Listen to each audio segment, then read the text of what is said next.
Bismillahirrahmanirrahim. Read the following and write P, C और S against phrases, clauses and sentences. जो phrases होंगे उनके साथ P लिखना है, जो clauses होंगे उसके साथ C लिखना है और phrase जो S है against किसके sentences के. Okay, P, C and S. P से phrases, C से clauses और S से sentences. Okay, so pick up your pen and a truly amazing performance. ये क्या है? फ्रेज. इसमें कोई सब्जेक्ट नहीं है, कोई वर्ब नहीं है. A truly amazing performance. This is a phrase. I forgot all about it. This is a complete sentence. पूरी सेंस बन रही है कि मैं भूल गया all about it. While she was cleaning the dressing table. While she was cleaning the dressing table. इसमें अब कंप्लीट सेंटेंस नहीं है, तो ये क्या है? क्लॉज है. Because you never told us about. Have you ever seen a rhino? Have you ever seen a rhino? ये क्या है? This is a complete sentence. Because you never told us about it. अब ये भी देखें, half clause तकरीबन लिखा हुआ है, तो इसलिए ये क्लॉज है. इसके साथ एक और अगर सेंटेंस होता तो वो complete sense.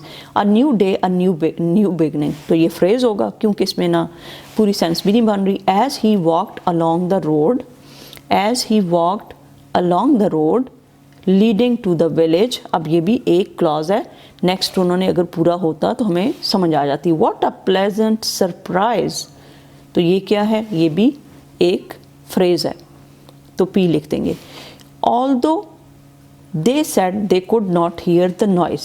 Although they said they could not hear the noise. ये भी clause है. Several sheets of paper on the table. ये भी phrase है because it is not making full sense. It is not making full sense.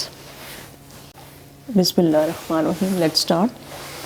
Independent and dependent clauses. अब independent कौन से हैं? The clause I called my aunt makes complete sense.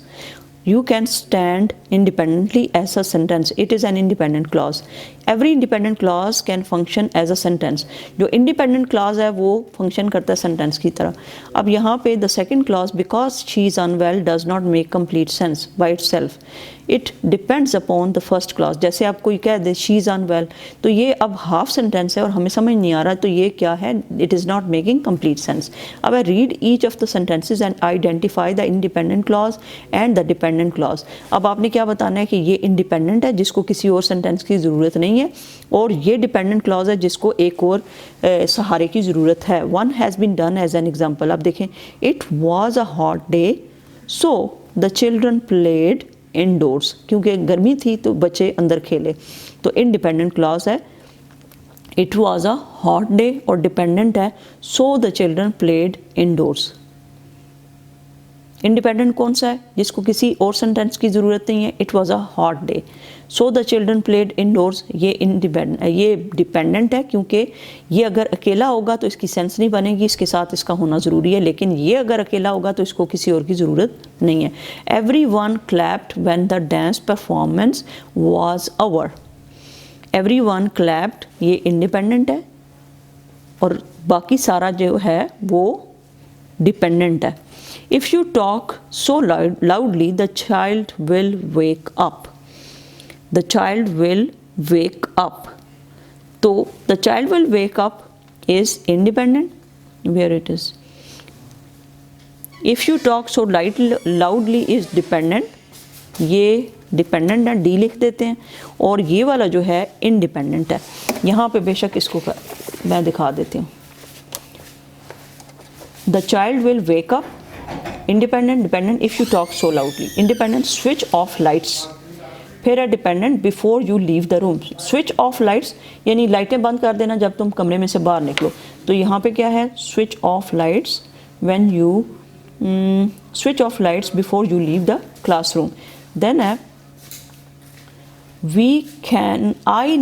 I knew that she was very tired. I knew independent और dependent क्या है? That she was very tired. Independent, we can enter, or dependent only when the chief guest is seated.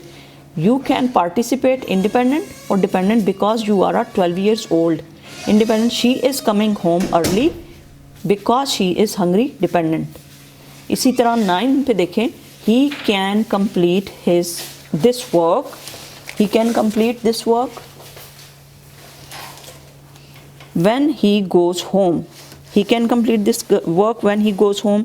तो इसमें he can complete this work independent और when he goes home dependent. Last में है please collect the books when the bell rings, किताबें collect कर लेना जब bell ring होगी। प्लीज़ कलेक्ट द बुक्स, ये क्या है, इंडिपेंडेंट, इसको किसी और की ज़रूरत नहीं है। व्हेन द बेल रिंग्स, ये है dependent because it needs another sentence.